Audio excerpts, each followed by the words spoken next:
My name is Ethan Cole. I'm 47 years old now, and people often say a man my age should have settled into peace by now.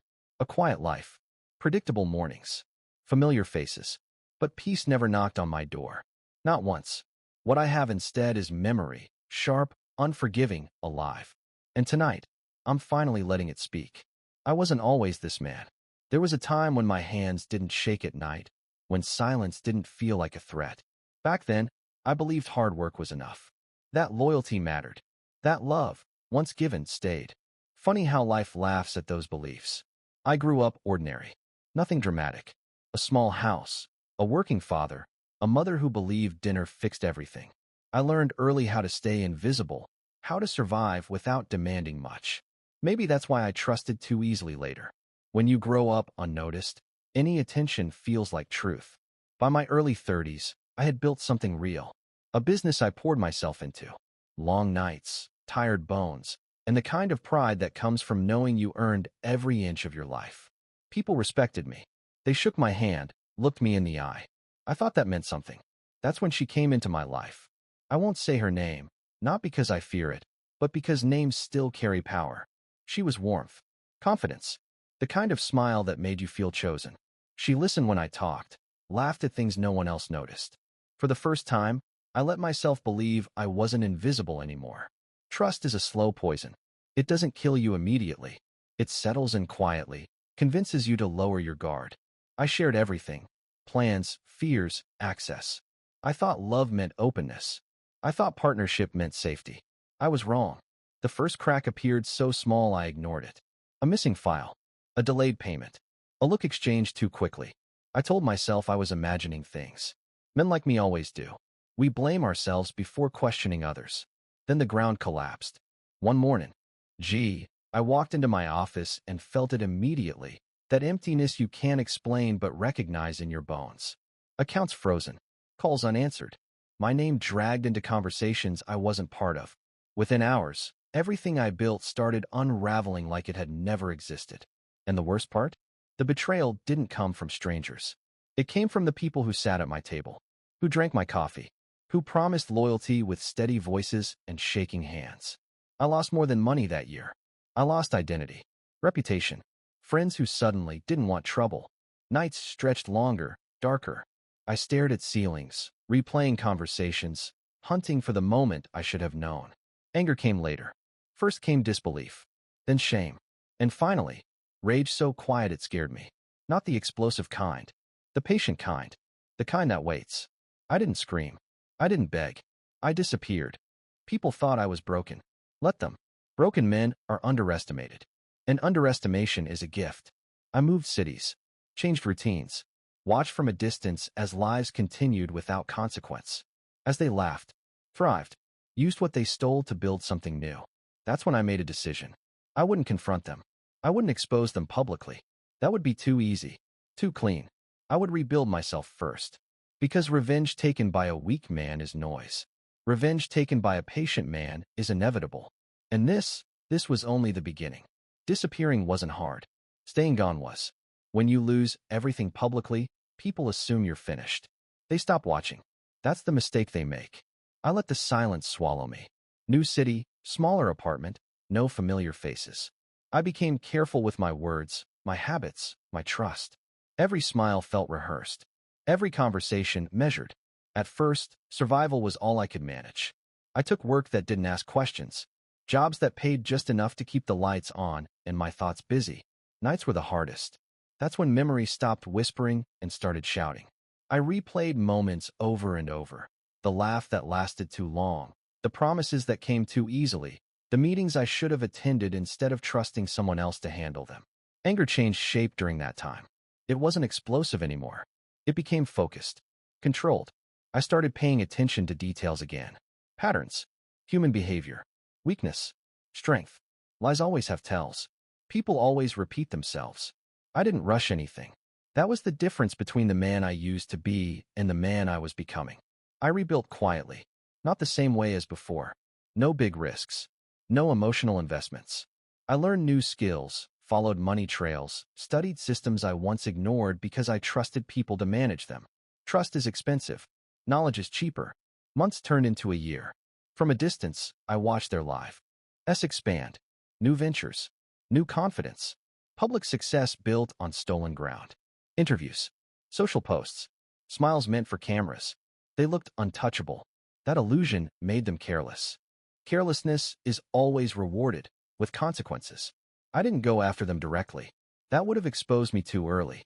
Instead, I started moving around them, through people they relied on, through systems they didn't fully understand. I didn't sabotage anything yet. I observed, learned how they thought, what they feared, who they underestimated. They underestimated everyone. That's what arrogance does. It convinces you that your victory was earned, not borrowed. There were moments I almost walked away, times when peace felt possible, when I wondered if letting go would be easier than holding on. But then something small would happen, a reminder, a headline, a name mentioned casually in a conversation, and the fire would settle back into place, quiet and steady. Revenge isn't rage.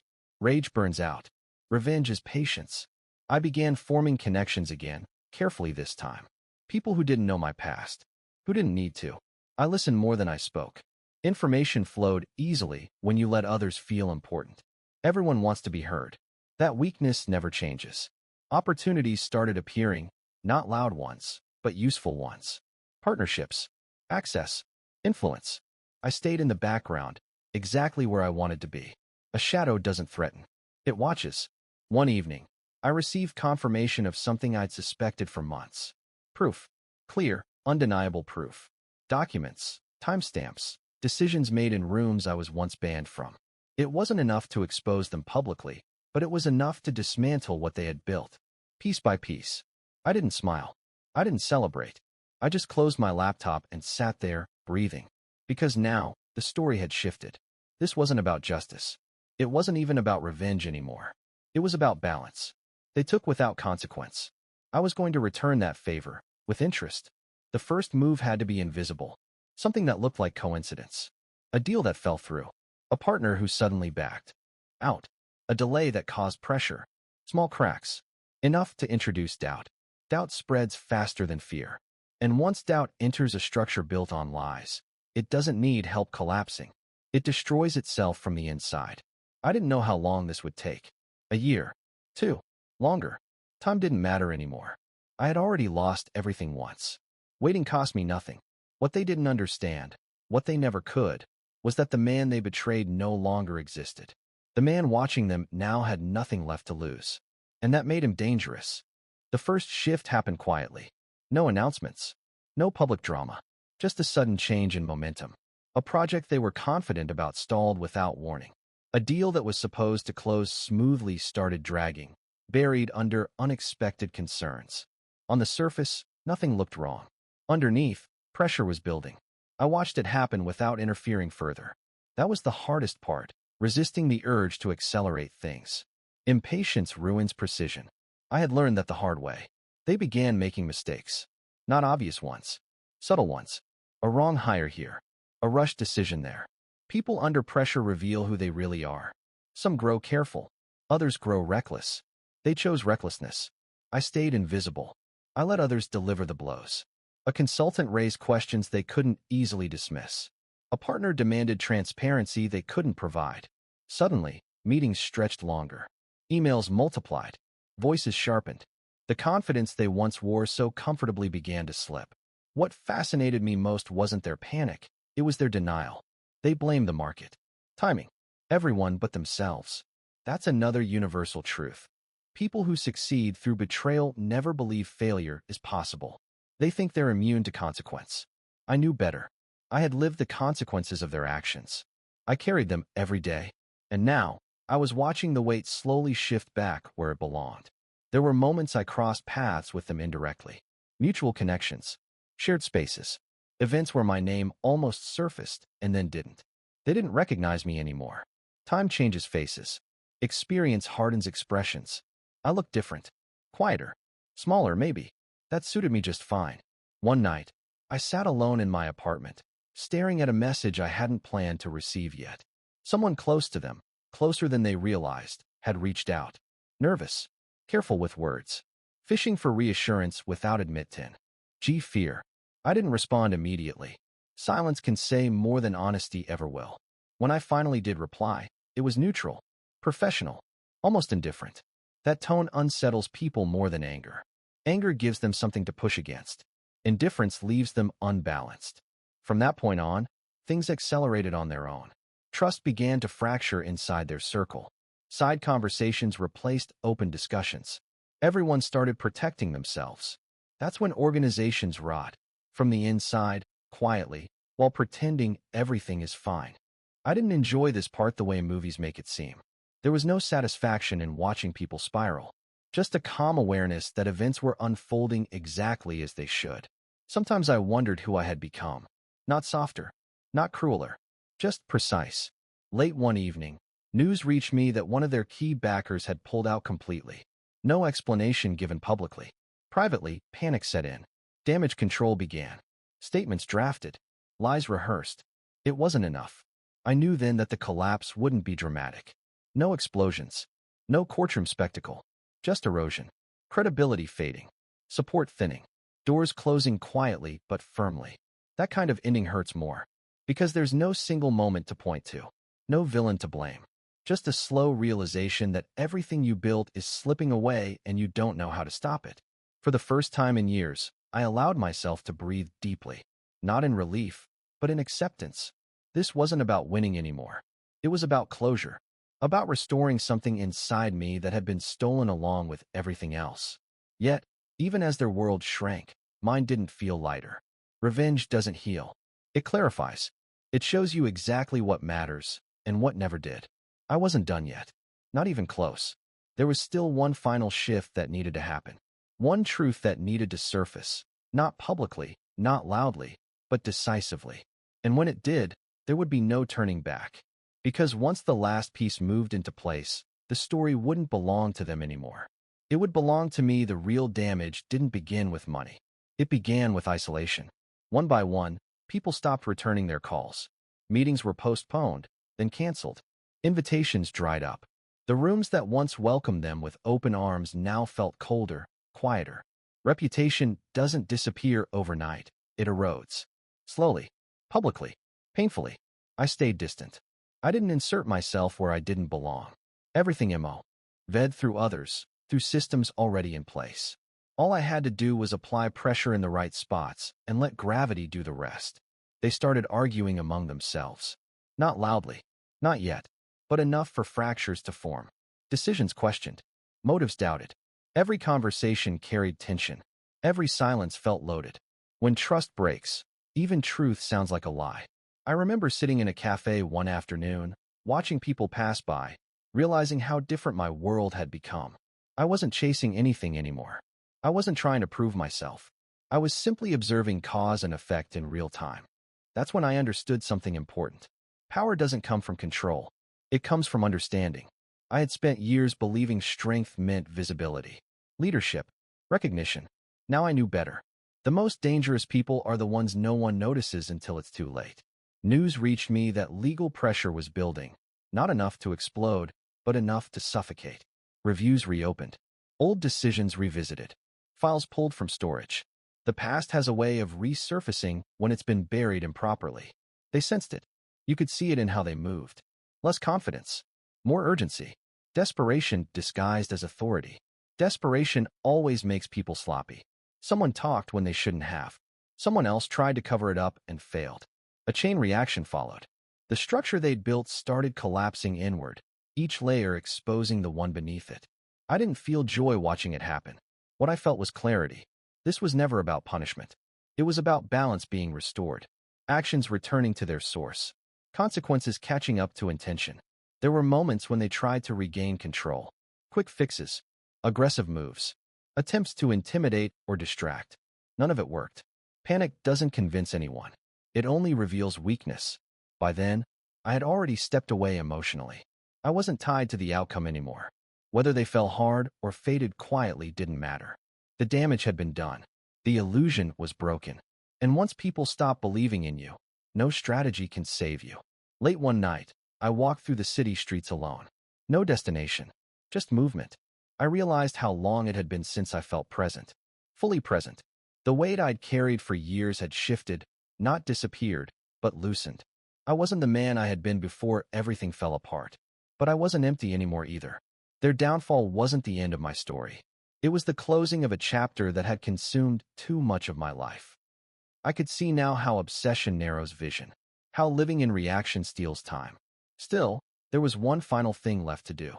Not for revenge, not for closure, for myself. There was a conversation that needed to happen. Not publicly, not dramatically, quietly, directly. The kind of conversation that doesn't end in shouting, but in silence heavy enough to say everything. I didn't know how it would go. I only knew that once it happened, there would be no reason to look back again. Because when you finally face what broke you and survive it, you don't need to carry it with you anymore.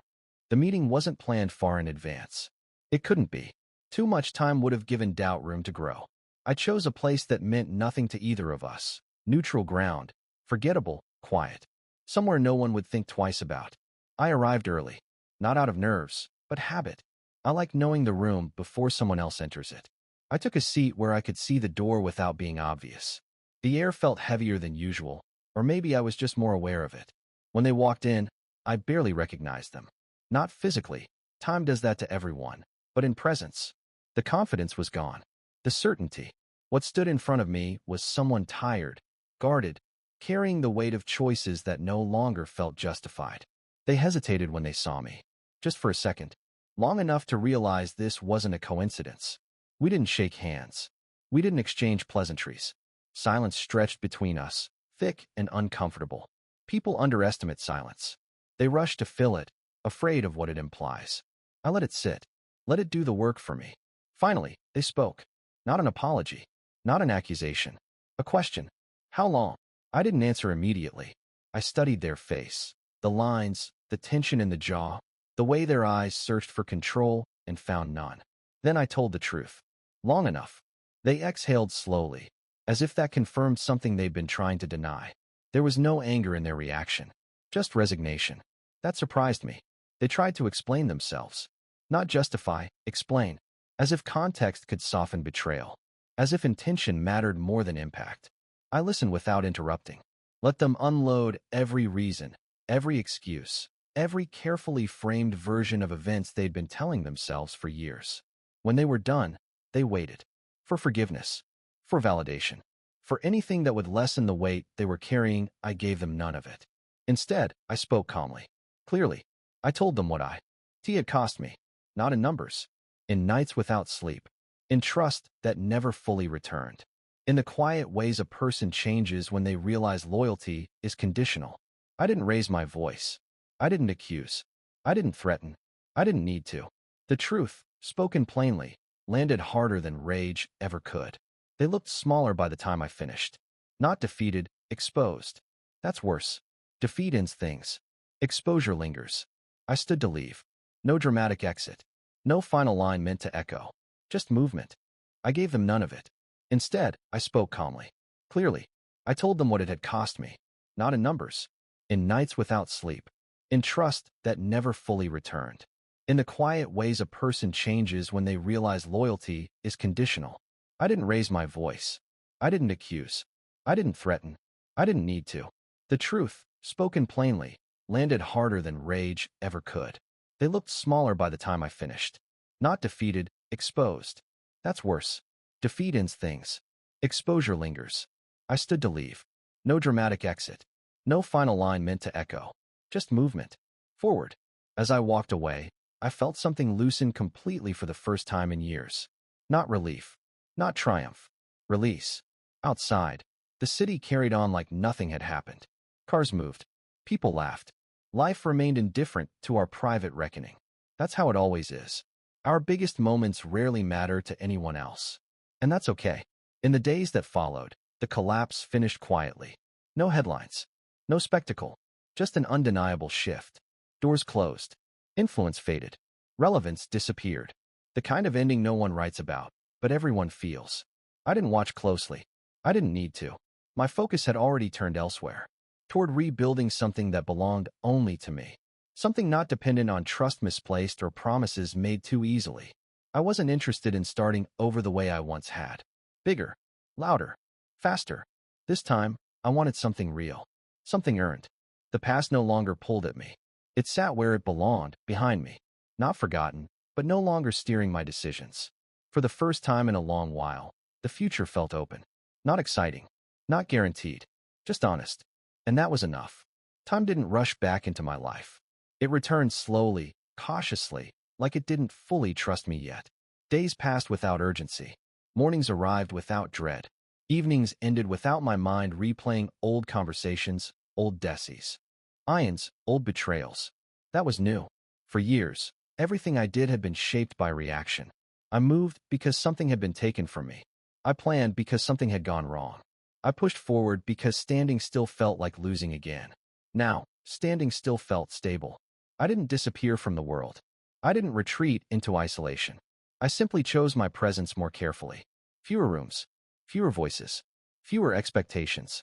The noise faded, and in its place came something unfamiliar, clarity. People noticed the change. Not right away, but eventually. They said I seemed calmer, more grounded, less sharp around the edges. I didn't explain why.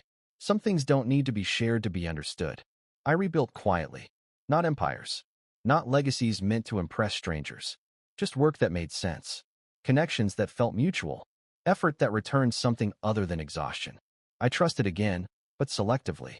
Not because I was naive, but because I was stronger. Trust, I learned, isn't blind. It's deliberate. Every now and then, something would remind me of the past. A name, a place, a version of myself I barely recognized anymore. The memories no longer hurt. They simply existed. Like scars you forget are there until you notice them in the mirror.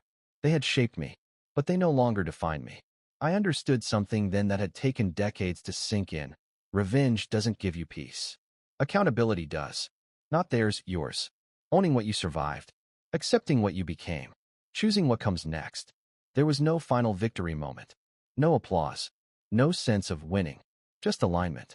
My life finally matched the person I had become. I didn't need closure from anyone else. I had already given it to myself the moment I stopped letting the past dictate my future. That was the real turning point. Not the collapse, not the confrontation, not the fallout. Freedom came quietly, and it stayed. If someone were to ask me now whether it was all worth it, the loss, the waiting, the long road back, I wouldn't answer quickly. Some questions deserve silence before honesty. But eventually, I'd say this. I wouldn't choose the pain again, but I wouldn't undo the man it made me. Because strength isn't built in comfort. It's built in survival. And I survived. That's the part of the story that matters most.